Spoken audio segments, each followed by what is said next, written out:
So I did some tests before with I did some tests before because I would like to know how strong this bow or how good is it.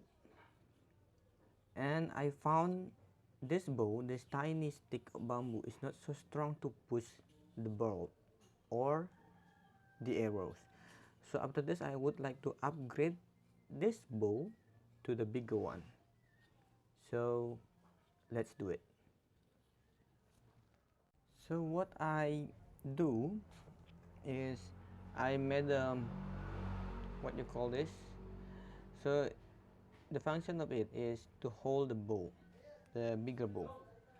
I cut it already and then I put it here.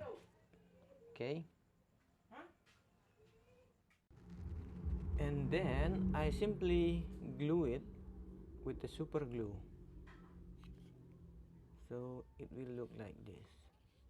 Okay, and this will be the new bow. Okay, it's stronger and more flexible, so it will be really good bow for my mini crossbow. Okay, so let's assemble it. Okay, it is finished already. So this is how it look like. This is the final result.